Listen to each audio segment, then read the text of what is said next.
Okay, so this is the town. You start out with your little house. You can look at the map and see all the different things in the town. Now I picked a scholar, so I'm going to be playing one of the scholar crafts. That gives me the option of starting with a tinctuary or a church, either Catholic or Protestant. Now the tinctuary can either be upgraded into an alchemist shop, which eventually becomes the inventor's workshop, or the magician's shop, which turns into the mage's guild. So that's actually what I'm going to do. Actually, before I go ahead and do that, oh, I'm getting robbed right off the bat. Look at this.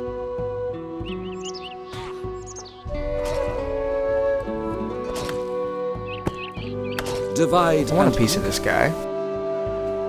Get away from my house, you asshole.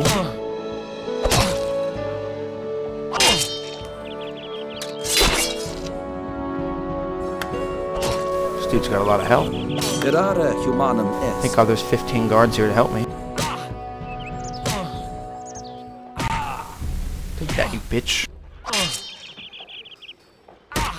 Trying to do a fucking video here. Interrupted.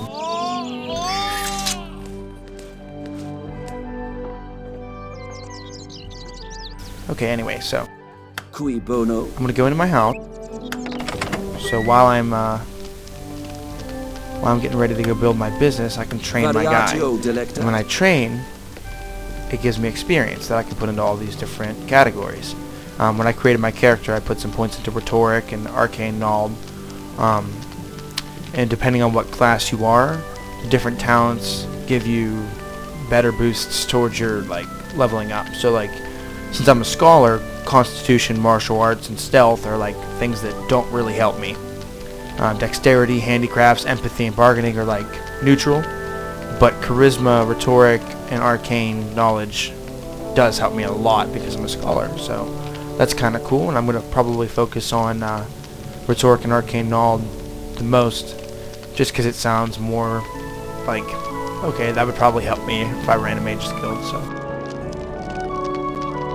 So my guy's going to sit here and train, and we're going to go find a place to build my business.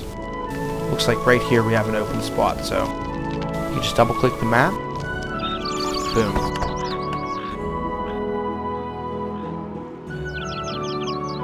Then you go into the construct building, you pick the one you want, and boom. And then you just wait for it to build. Like I said, while I'm building this, my guy's in here training, getting experience. And I can show you a couple other things about the game while I'm waiting here. Now, this game's kind of like a combination of like a medieval RPG mixed with The Sims. Everything's pretty sandboxy. You can kind of do whatever you want.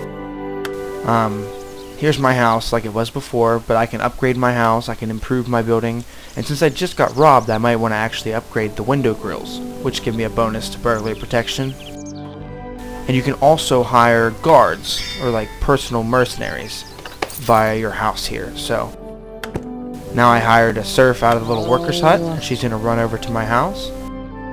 But, instead of waiting for her, I'm just going to go ahead and tell her to patrol my house.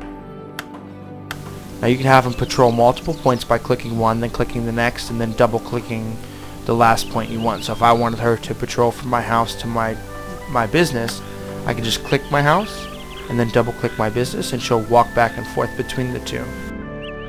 But for now I'm just going to have her patrol in circles around my house, because that little motherfucker tried to rob me. What? And if I really wanted to, I could actually have her rob him. Which I might. Because he's bad. And he tried to steal from me. Now if you get caught, even if it's one of your minions, you could get in big trouble for that. And potentially your character can go to jail or even be executed. So, you gotta watch out for that. Will do. So back to patrolling. Go ahead and boost up time a little bit here. And that's good to help you get done with things while you're waiting, because it kind of would drag on otherwise. And my building's finished, so I'm going to go ahead and send my guy over there, just by right-clicking it on the sidebar here. And see, I still gained the experience, even though I didn't... I've been robbed again? Alright, well, I'll deal with that in a second here. But anyway, as you can see, I still got experience for what I just did from training without even having to actually finish it. So don't be worried if you have to cut your training short. So my building here was just built and it got robbed already. So I'm going to go ahead and build the acid trap for burglary protection, oil press, which gives me productivity bonuses, and then I'm going to just go ahead and increase the storage slots and amounts for my business. As you can see, these are my storage slots, and then each one has a set amount that they can hold. I'm going to hire one additional worker here because, as you can see, I need lavender and blackberries to make the herb teas. I'll have my guy make the herb teas, and I'll have these guys out gathering the lavender and the blackberry. It's actually beneficial for you to work at your own business too, especially earlier on in the game, because you gain experience over time, just as if you were training in your house. See, I just gained more experience right there.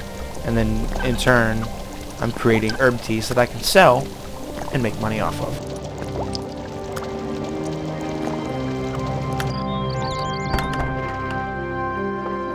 I'm going to move her over to my business. Will Have her do. patrol that since it got robbed instantly as it got built. Which typically doesn't happen. I might have pissed somebody off when I robbed that dude that tried to rob me. I don't know.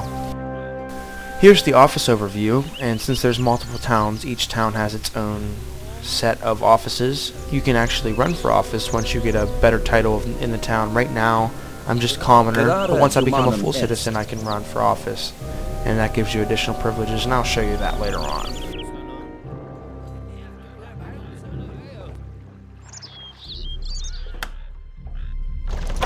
Now I'm just going to go ahead and boost the time again while I'm here making my herb teas.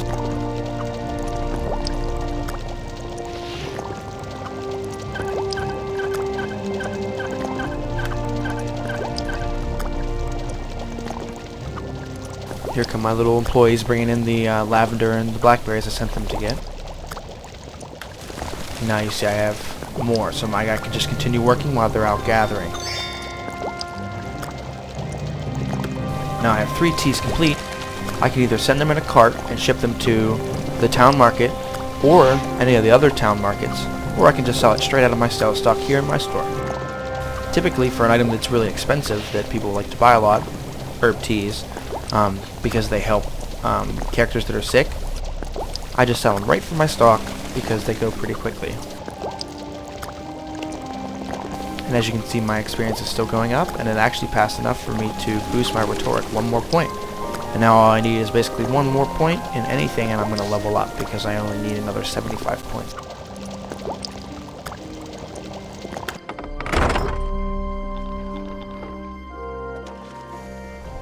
Just checking on my house. In vino Robbed again. veritas. I guess while I'm waiting here, I can also show you there's an important unit screen, and it breaks down all the different categories of people. You can see your family, and as of right now, I'm the only one. My best candidates for marriage, right here. People that I have a non-aggression pact with, so we're basically like a truce.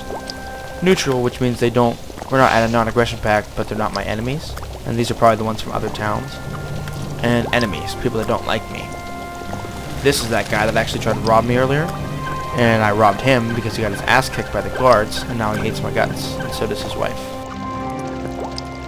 So, I mean, every action you take has like a realistic consequence, which is pretty neat. And as it gets later, actually probably here within the next hour, in game time, my little employees are going to probably finish up bringing in their lavender and blackberries and go home for the night, possibly go to church. And so it's a realistic time cycle. As you can see, the sun's going down outside. And if you're not familiar with 24-hour time, it's 9:07 in the game.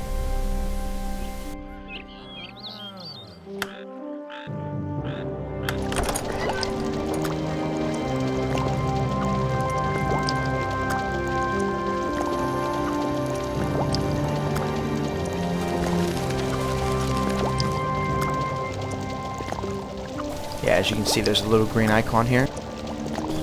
That means that my little employees are going to church. I'm listening. You can actually go into most of the other buildings too. And these two red guys here are actually the guys that work in my shop. So they have like their own realistic day to night cycle. I wish I could just keep them in there all fucking night making my herb teas, but I can't. But they did a pretty good job at gathering, so I have plenty of herb tea materials to craft them with. And eventually I'm actually going to send my guy home probably around 11, which in 24-hour time is 2300. And I'm going to send him back to my house to sleep. And because the game's actually pretty realistic with different things. And sleeping gives you like a well-rested state like in some MMORPGs nowadays. But it also extends your overall life. Because if you look here, there's a candle, and there's the length of a candle. And based on how hard you work your guy, how many fights you get in, how many times you get knocked out, like the different things you do, the candle will get longer and shorter. I mean, it'll get shorter over time because your guy's getting old, but it will get shorter faster if you don't take good care of your guy. Like if you get sick and you don't go to the doctor in the game, or drink an herb tea like I'm making, anything that'll help you with your like sickness, it'll shorten your guy's lifespan. But once he dies, doesn't mean you have to stop playing, because as I'm going to show you here in the next couple days of game time, you can get married, have kids, and basically they become your party after your main character dies. And you basically try to keep your dynasty alive as long as you can. That's the objective of the game. And over the next few videos here, you'll see other dynasties dying, and hopefully not mine. So now my guy's home, so I'm going to go ahead and hit him sleep here. And he'll go to sleep. You can read about this. And it also helps you if you're sick or whatever to recover from that. And he'll just lay in there, and then as the clock winds down to midnight, the day will advance, and when the day advances, it actually skips ahead 4 years and one cycle of season. So right now it's summer 1400. It's going to become autumn 1404.